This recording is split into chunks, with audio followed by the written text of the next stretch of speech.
Hello and welcome back to the channel everyone. Hope you all are well and I'm back with another video. In this one I'll run you through the team selection for match day 2 of probably the worst fantasy I've ever played in my life.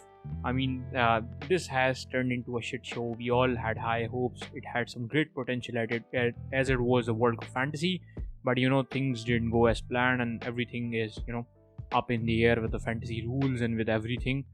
To be honest, not a lot of people are going to continue after match day 1, but if you're one of those who's just playing for the fun like I am for now, so yeah, I'll just run you through what I'm currently planning.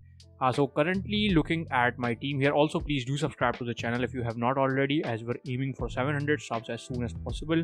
And yeah, I'll do the shout out thing for you guys on this one as soon as we hit the 700 subs. I'm gonna do a tweet on Twitter, and you can just send me your team and a video of what are your plans and how your experience has been with the FIFA fantasy so far, and I'll show that video and your team on my video in the next match day. So yeah, that is what I've planned. So please make sure you subscribe and help me reach 700 subs, and then we can do that video as soon as possible, and that would be pretty fun. So yeah.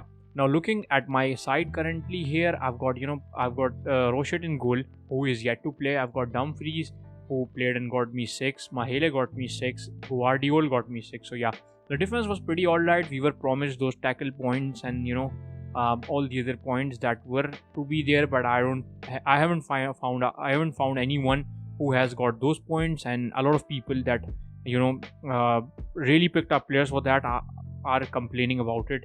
So yeah, that is the reason why I've got only 6 here. I was expecting some of those tackle points too, but yeah, never mind. I'm happy with the 6 I have. I mean, the rules are pretty awkward for this. It looks like you need to have a PhD or some degree to understand these rules.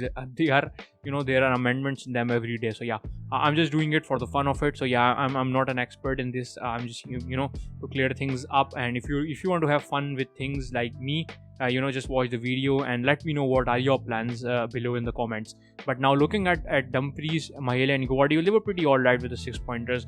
Fernandes is someone I brought in. I used my free transfer here. I took out Sane, who was injured, and I brought in Fernandes here, and using my one free transfer out of the 2 that was given for match day 2. Now we look at Olsen, who was pretty disappointing. He got only 2. So is the other one. I took out Sergio Busquets as I found out that it was a hoax at the key passes point. So I took out Sergio Busquets. It was no use of keeping him then. I took him out and I brought in Saw, who is starting, and they've got a game against Cameroon. So yeah, we'll see how he performs in like half an hour. Now I also had Bergwijn, who was pretty awful with his 2-pointer. Messi got 1 penalty. Argentina was pretty awful again in the first game versus Saudi Arabia. Saudi Arabia looked like they were the favorites to win the tournament in that game, and shout out to them for putting up a great performance again against a much better side. Now we look at the ones on the bench from Argentina. Di Maria was awful with 1. Martinez got 0. So yeah, I had to sub them out. Similar was the case with Trippier and Pavard for me. We look at Olivier Giroud, and with Olivier Giroud, he got me 2 goals. I regret not giving him the armband, but at that point I had lost it with the fantasy and I didn't bother opening it, and I was like, just let things happen like the way they are happening. I was satisfied with Messi with being on the 12. So yeah, that was the case with not giving the armband to Olivier Giroud. But yeah, for a punt I would give it to Neymar against Serbia, although I'm not pretty sure how Brazil would perform against Serbia. I mean, all the other teams had a good hype. Like we saw with Argentina, they were the favorites. The German team was good. Denmark were expected to be the dark horses, and they couldn't get past Tunisia. So yeah, we've seen some upsets, and now I'm not pretty sure with Brazil, bashing out Serbia with ease. I think it would be an equally good fixture for us to witness. Now, so yeah, Neymar is someone I would still give the armband to for the punt. If he fails, I mean, at this point, do we really care about this fantasy and the rank? Currently, if we look at the rank, it is 55k. I've got 54 matchday points, and yeah, I've used my 2 transfers. I've got 1.5 million in the bank, and talking about Kylian Mbappe, he was a guy I brought in for the 12th man chip, and he got me 9 points. So yeah, that is something that has helped me a little bit. So this is currently how my team is looking like. Now the initial idea is to use the wild card. Now there are a lot of hacks in this game. I don't know, every day you might be waking up to see a new hack for this fantasy game on Twitter. So yeah, that is the pretty much the case with that. So yeah, a lot of people played their teams in the minus budget. Some of them, I don't know, took hits to bring in players, and those hits didn't go through. I mean, there are a lot of bugs and a lot of stuff. So there was this thing going on that you might, once you activate the wild card, you can transfer in unlimited players during the match day. I'm not so sure about that now, because as we saw that in the first game there weren't any unlimited transfers, just the 2 free transfers for match day 2. So I think as soon as the match day 2 kicks off, I think the match day 3 2 free transfers would be loaded. So yeah, the unlimited free hit thing wouldn't work that way, as far as my knowledge goes and how iOS has the things. But we don't know, they might amend something new tomorrow, and we might get a free hit out of it. So this is currently how the team is looking like. Now I have to use the wild card in this one. I'll just quickly move to the window where I have my team set up. Now the initial idea is to take out these big players that have underperformed, and I think that they might struggle. I'm not so sure about Martinez now, so yeah, I would just transfer him out for a cheap keeper, and or probably just go for Thibaut Courtois, who has a good some good fixtures ahead. They play Morocco, and they've got Croatia next, who are obviously not attacking sides. So yeah, I might just go for Thibaut Courtois, or if not, I might go for Noppert, who was pretty awesome. He was pretty alright in the previous fixture. He made a couple of good saves, and they've got a fixture against Ecuador and Qatar, equally good fixtures. Although we're not 100% sure with how the things have been so far in the World Cup fantasy, the small sides have outclassed the bigger sides, but still I think that we'd be pretty much safe with Noppert against Ecuador and Qatar, not too much attacking sides they are. So yeah, Noppert is the first transfer that I would like to make here with the wild card. Obviously I wouldn't confirm it now, as the wild card would be open as soon as the match day 1 ends. So yeah, we'd have this window during this break to actually use our wild card. So Noppert comes in for match day 2 with the first transfer with the wild card. Then I would take him out, and I was thinking of bringing in either Jordi Alba or Trippier, but I'd be pretty yeah, it is fixed. So yeah, I'd just go for Kieran Trippier here. Yeah, so Trippier has been added to my squad for the wild card stuff. So yeah, these are currently the two transfers. In terms of the defense that I'm looking at, let me fix the screen so it is clearly visible to all of you. Yeah, the things are hopefully visible now. So Trippier and Noppert are the two players that I'm looking to bring in defense. Now, not sure about taking out Pavard, but if I take him out of the side, I might look at someone like a pretty cheap guy. If I go for someone probably, but the initial idea was to bring in either Theo Hernandez, who actually came in instead of Lucas Hernandez. So he could be one of those among the attacking returns, because yeah, he's good with the crosses and stuff. So that could be something I might want to look at if I want to take out Pavard. But as so far I'm pretty safe with Pavard. I would obviously look at bringing in Jordi Alba. I think Spain would do good against Germany. Germany do not look like a top-notch side, but we don't know. It's World Cup and things might change. But so far, this is something that I am trying to construct, and to reach somewhere with the wild card. So these are the 3 transfers that I've made, that I'm looking to make. Now the 4th one would be in the midfield. I would obviously take out Di Maria, who looks awful, and someone like Bukayo Saka would definitely come in. He looked pretty alright in the previous game. I think there are more attacking returns from him in the game, and that is if he starts consistently. And yeah, Saka would be the guy I would go for in the midfield. 15 points in the previous game. That is something I think we cannot neglect, and we can omit that. Saka was pretty alright in the previous game.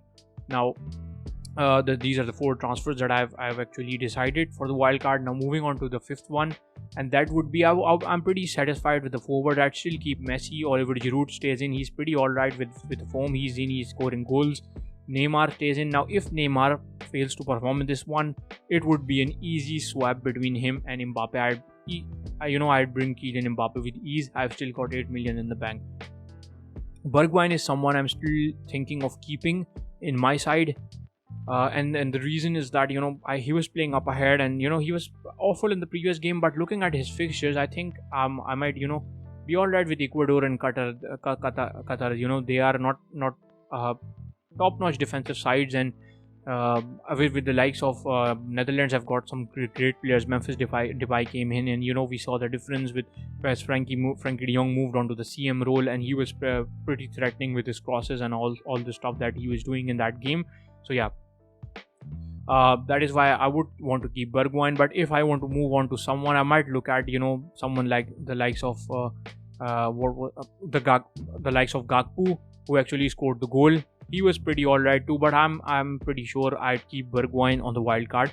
As for now, Olsen was awful. I'd take him out, and there are not a lot of options to bring in. But I was looking at Marco Asensio, who was playing the centre forward role. He was alright with his finishes. Obviously, they play Germany next, but Germany isn't looking like a top-notch defensive side. So yeah, I'd go for Marco Asensio. Obviously, there is Portugal's game is still there, and we have to witness it to assess things. So far, I would keep Fernandes in my side. This is pretty much my wild card summed up for now. I'd still see how So plays. If he fails to perform, I might take him out for someone. I would upgrade him. Obviously, he's a cheap option. I would upgrade him. Bergwijn, if I'm not pretty satisfied with him. Frankie de Jong is another option. But yeah, this is currently what somewhere I'm standing with the wild card. Obviously, these top guns, big guns we've seen, would start performing slowly. This is the World Cup. Most of the teams do not play together. Most of the players do not play together. So yeah, they would still take a couple of games to synchronize well and get back in form. But that doesn't mean if they keep losing, they'd obviously be out of the group stage.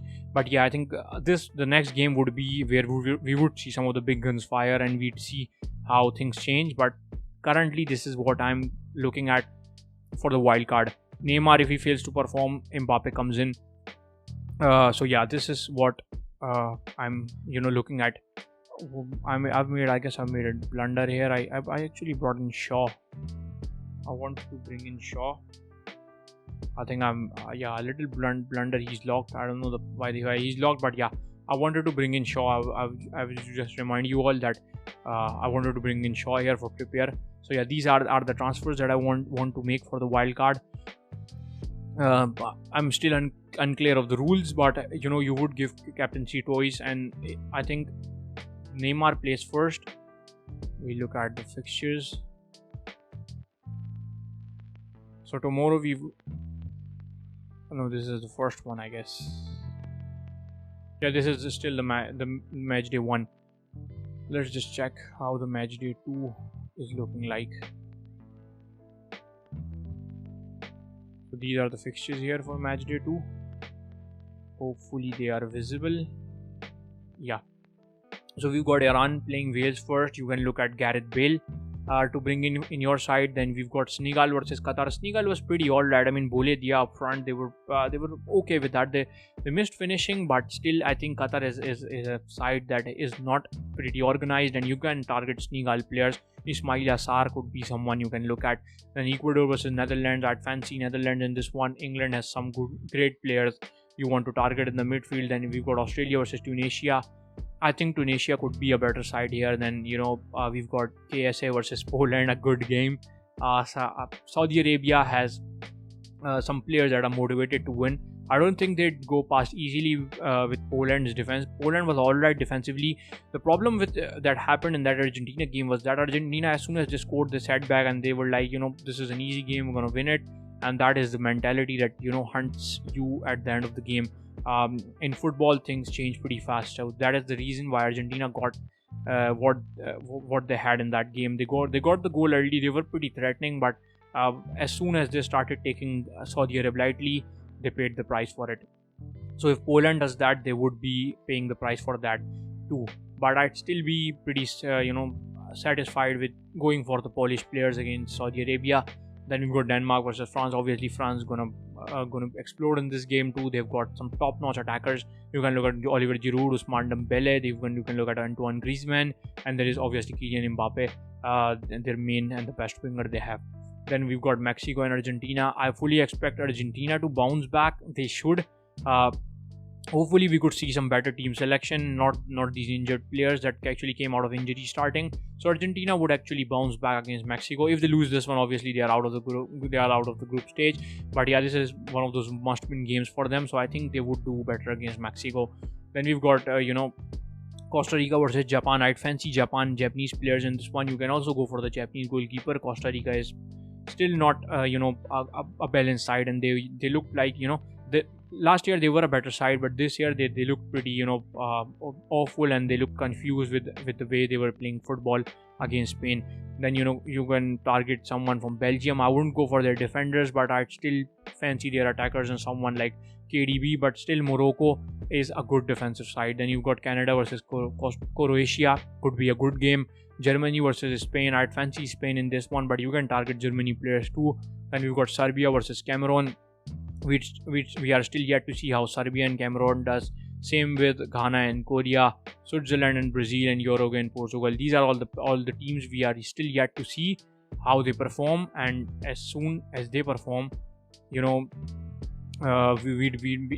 would be easier for us to assess that how things actually go for us.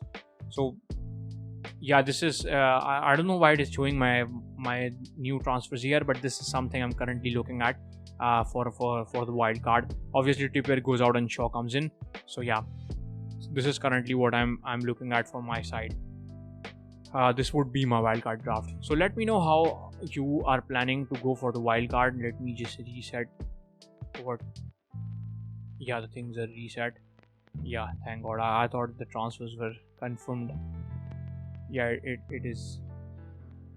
Let me just quickly check it. Yeah, it is now fixed. Yeah, it is fixed. So yep.